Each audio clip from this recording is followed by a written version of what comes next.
Hello साथियों, नमस्कार। स्वागत है आपका इस करंट अफेयर की क्लास में। तो शुरुआत करते हैं आज की क्लास।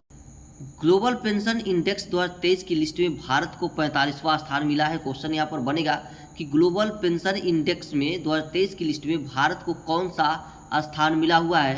तो 45वां स्थान मिला हुआ है। संजय कुलश्रेष्ठ को HUDCO यानी housing and urban development corporation limited का चेयरमैन नियुक्त किया गया है। साथ ही फेडरल बैंक ने मुकन्नूर मिशन की शुरुआत की है। ध्यान रहे, क्वेश्चन पूछ सकता है कि HUDCO का चेयरमैन किसे नियुक्त किया गया है और मुकन्नूर मिशन की शुरुआत किस बैंक के द्वारा हुई है या फेडरल बैंक ने किस मिशन की शुरुआत की है। अब हम बात करते हैं कुछ इनॉग्रेशन यानी उद्घाटन पर कि कौन सा उद्घाटन कब और कहाँ किया गया है, ये देखते हैं। तो 20 अक्टूबर को प्रधानमंत्री नरेंद्र मोदी ने regional rapid transit system RRTS, question यहाँ पर बन सकता है कि RRTS का फुल फॉर्म बताइए। तो रीजनल रैपिड ट्रांजिट के तहत पहली रैपिड एक्स ट्रेन की शुरुआत की है। क्वेश्चन यहाँ पर बनेगा कि रैपिड एक्स ट्रेन की शुरुआत कब हुई है और किसके द्वारा की गई है। तो यह ट्रेन पहले फेज में 5 स्टेशनों से होकर गुजरेगी। फिर यह क्वेश्चन बनेगा कि रैपिड एक्स ट्रेन कितने स्टेशनों से होकर गुजरेगी पहली फेज में। रैपिड एक्स ट्रेन 17 किलोमीटर लंबे ट्रैक पर गाजियाबाद, गुलधर, दुहाई डिपो और साहिबाबाद के बीच होकर चलेगी। इंट्रोडे में कुल 6 कोच होंगे और हर ट्रेन 15 मिनट पर उपलब्ध होगी। यहाँ से काफ़ी क्वेश्चन बनेंगे कि इस ट्रेन में, रैपिड एक्स ट्रेन में कितने कोच होंगे और कितने मिनट में वो होकर यहाँ पर गुजर सकती है।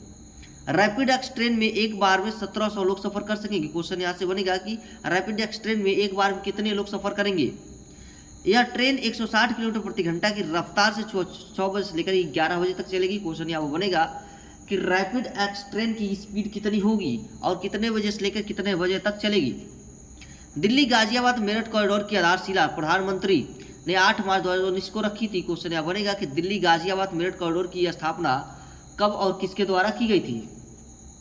अब हम बात करते हैं स्पोर्ट जगत की, खेल जगत की। 18 अक्टूबर को युवा एवं खेल कल्याण विभाग ने बताया कि भोपाल ने वरखेड़ा नाथू प्रोजेक्ट स्पोर्ट सिटी के तहत देश का दूसरा वेलोड्रोम बनेगा। वेलोड्रोम का मतलब क्या है। क्वेश्चन यहाँ पर बन सकता है कि वेलोड्रोम शब्द का मतलब बताइए या वेलोड्रोम किसे कहते हैं। तो वेलोड्रोम यानी 180 डिग्री के सर्कल को हम वेलोड्रोम कहते हैं। जो साइकिलिंग रेस ट्रैक होता है 180 डिग्री पर, उसको कहते हैं हम वेलोड्रोम। ठीक है। इसके बाद इस वेलोड्रोम में नेशनल लेवल के इवेंट आयोजित किए जाएंगे। क्वेश्चन बनेगा कि इस वेलोड्रोम में किस स्तर के खेल को आयोजित किया जाएगा, किस स्तर के इवेंट को आयोजित किया जाएगा। तो ध्यान रखना है कि नेशनल लेवल के इस यहाँ पर इवेंट को आयोजित करना है। यहाँ पर स्पोर्ट सिटी बनने के बाद नेशनल गेम्स में खेले जाने वाले सभी खेल एक साथ यहाँ पर किए जा सकेंगे। वेलोड्रोम में साइकिल रेस देखने के लिए 10,000 से अधिक यहाँ पर दर्शकों को बैठने की जगह रहेगी। 180 डिग्री सर्कल वाले साइकिलिंग रेस ट्रैक को वेलोड्रोम कहते हैं। जैसे कि मैंने पहले बता दिया कि 180 डिग्री यहाँ पर कोण बने अगर, तो उस 180 डिग्री में जो भी साइकिल रेस ट्रैक होगी उस ट्रैक को ही हम कहते हैं यहाँ पर वेलोड्रोम। 5 एकड़ में बनने वाली इस वेलोड्रोम की लागत 50 करोड़ रुपए है। क्वेश्चन यहाँ पर बनेगा कि वेलोड्रोम की लागत कितनी है और कितने एकड़ भूमि में से बनाया गया है। ठीक है, चलिए नेशनल पर लेवल पर अब हम बात करेंगे कि नेशनल यानी राष्ट्रीय स्तर पर। देखिए 18 अक्टूबर को भारत सरकार ने चीनी निर्यात पर लगे प्रतिबंध को अगले आदेश तक बढ़ा दिया है। चीनी की उपलब्धता बढ़ाने और कीमतों पर स्थिर रखने के लिए यह फैसला लिया गया है। क्वेश्चन पूछा जा सकता है कि आखिर चीनी की उपलब्धता बढ़ाने और कीमतों को स्थिर रखने के लिए फैसला किस तरह से लिया गया है। या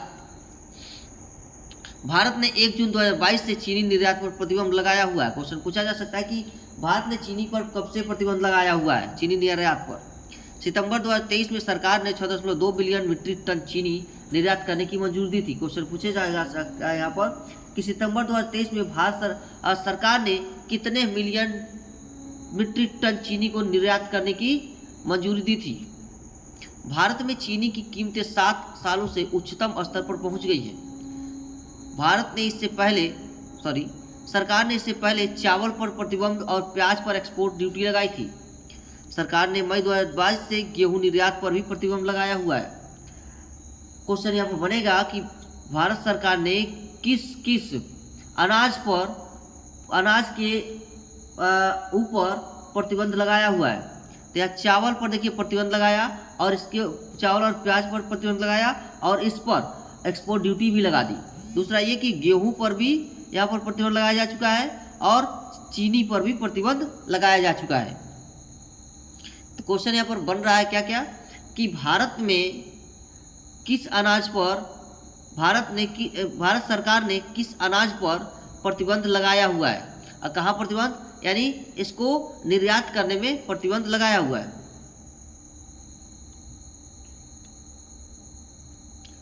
बात करेंगे हम ग्लोबल पेंशन इंडेक्स 2023 लिस्ट के बारे में। देखिए 18 अक्टूबर को Mercer CFA institute global pension index survey MCGPI की पेंशन लिस्ट 2023 जारी हुई है। MCGPI की लिस्ट में भारत को 45वां स्थान मिला है। दूसरे पायदान पर आइसलैंड 83.5 अंक और डेनमार्क 81.3 अंक के साथ तीसरे स्थान पर है। MCGPI की लिस्ट में भारत 45.9 अंकों के साथ 47 देशों में 45वें स्थान पर है। अर्जेंटीना सबसे कम 42.3 अंकों के साथ आखिरी स्थान पर कायम है। ग्लोबल पेंशन इंडेक्स 2023 में बोत्सवाना, क्रोएशिया और कजाकिस्तान को जोड़ा गया है। ग्लोबल पेंशन इंडेक्स ने दुनिया भर में 47 रिटायरमेंट इनकम सिस्टम्स की तुलना की है और दुनिया की 64% आबादी को कवर किया है। क्वेश्चन यह बनेगा कि ग्लोबल पेंशन इंडेक्स ने दुनिया की कितने प्रतिशत आबादी को यहाँ कवर किया है और कितने देश के यहाँ पर रिटायरमेंट इनकम सिस्टम की तुलना की है। सितंबर 2019 में CFA इंस्टीट्यूट ने मार्गरेट फ्रैंकलिन को अध्यक्ष और CEO के पद पर नियुक्त किया है। क्वेश्चन यह बनेगा कि सितंबर 2019 में CFA इंस्टीट्यूट ने किसको CEO के पद पर नियुक्त किया है। बात करते हैं कुछ स्कीम के बारे में। देखिए लद्दाख में 13 गीगावाट ग्रीन एनर्जी कॉरिडोर को मंजूरी मिली है। ये ध्यान रखना, 13 gigawatt green energy corridor. 18 October committee on economics affairs CCEA ने लद्दाख में 13 गीगावाट रीन्यूएबल एनर्जी परियोजना को मंजूरी दी है। एक कंपनी है जिसका नाम है सुजलान, उसी कंपनी को ये प्रोजेक्ट मिलने वाला है, वही कंपनी इसको आगे बढ़ाएगी। इस परियोजना के तहत जम्मू कश्मीर को बिजली देने के लिए लेह अलुस्टे श्रीनगर लाइन से जोड़ा गया है। Ministry of new and renewable energy ने इस परियोजना के लिए 20,773 करोड़ रुपए मंजूरी दी है। सेंटर फॉर फाइनेंशियल मैनेजमेंट परियोजना की लागत का 40% यानी 8,309.48 करोड़ रुपए को कवर करेगी।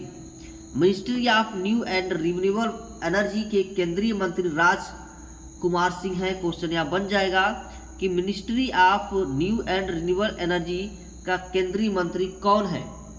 सेंटर फॉर फाइनेंशियल मैनेजमेंट परियोजना की लागत कितनी है और कितने % यहाँ पर कवर की जा रही है।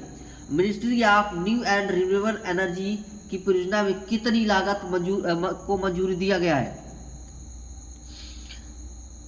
16 अक्टूबर को housing and urban development corporation ने संजय कुलश्रेष्ठ के चेयरमैन और मैनेजिंग डायरेक्टर नियुक्त किया है। संजय ने पूर्व चेयरमैन मुनियप्पा नागराज की जगह ली है। क्वेश्चन यह बनेगा कि संजय किस चेयरमैन की जगह ली है और कब उनको नियुक्त किया गया है। तो 16 अक्टूबर को यहाँ पर नियुक्त किया गया है। संजय कुलश्रेष्ठ इलेक्ट्रिकल इंजीनियर हैं, उनके पास 32 वर्षों का अनुभव है। SUDCO की स्थापना 25 अप्रैल 1970 को हुई थी। इसका हेडक्वार्टर दिल्ली में स्थित है। क्वेश्चन यहाँ बनेगा कि SUDCO की स्थापना कब हुई थी और उसका हेडक्वार्टर कहाँ है। SUDCO भारत में आवास और शहरी विकास कार्यों का मैनेजमेंट और डिजाइनिंग का कार्य करती है। क्वेश्चन यहाँ बनेगा कि SUDCO भारत में कौन सा कार्य करती है, किस तरह का कार्य करती है। SUDCO आवास एवं शहरी विकास निगम के अंतर्गत कार्य करती है। क्वेश्चन बनेगा कि SUDCO किसके अंतर्गत कार्य करती है। हरदीप सिंह पुरी भारत में आवास एवं शहरी विकास मंत्री है। क्वेश्चन बनेगा कि आवास एवं शहरी विकास मंत्री कौन है भारत में, तो हरदीप सिंह पुरी।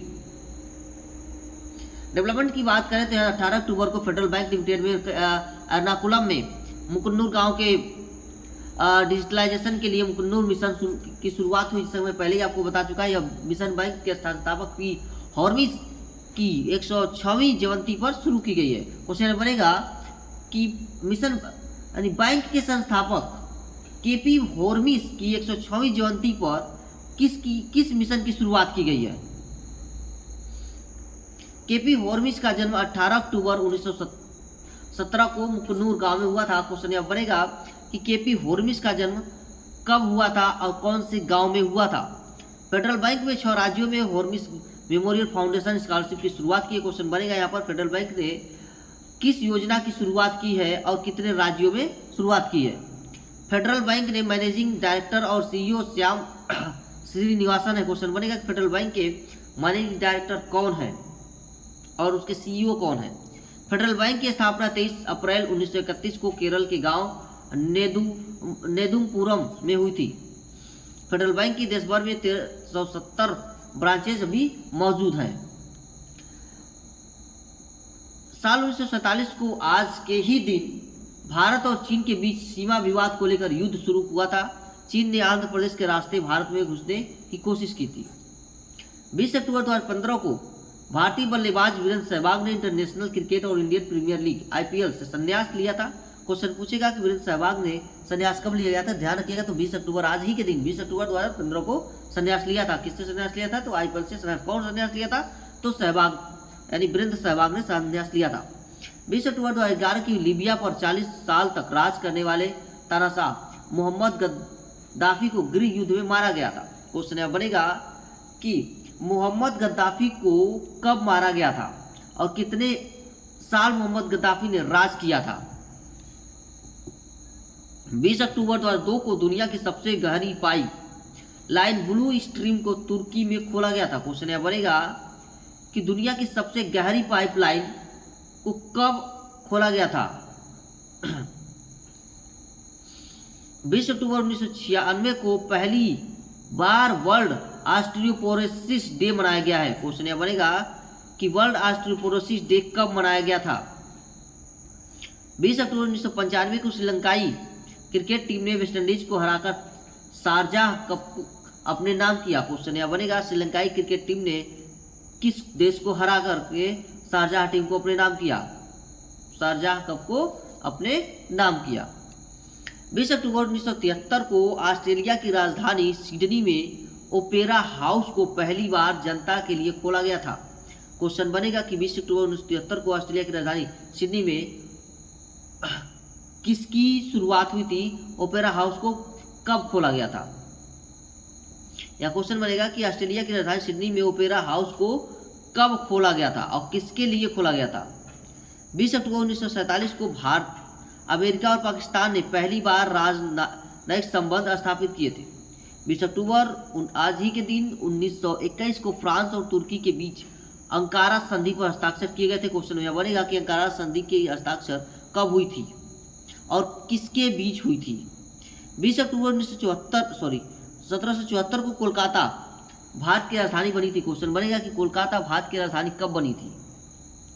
20 अक्टूबर आज ही के दिन 1568 को अकबर ने चित्तौड़ पर हमला किया था। क्वेश्चन यह बनेगा कि अकबर ने चित्तौड़ पर हमला कब किया था। तो ये रहा आज का आपका करंट अफेयर। आज है 20 अक्टूबर। तो मिलते हैं हम लोग अगली आने वाली वीडियो में, और ऐसे ही करंट अफेयर के लिए आप हमारे चैनल को सब्सक्राइब कर दीजिए। मैं डे बाय डे यहाँ पर कुछ ना कुछ अपडेट लेकर के आता ही रहता हूँ, जो सभी कॉम्पिटिटिव एग्जाम से रिलेटेड ही रहते हैं, और यहाँ पर सारी तैयारियाँ आप कराई जाएगी। जल्द ही सभी सब्जेक्ट्स को यहाँ पर लेकर के आया जाएगा। सीटेट के लिए स्पेशल यहाँ पर तैयारियाँ कराई जाएगी।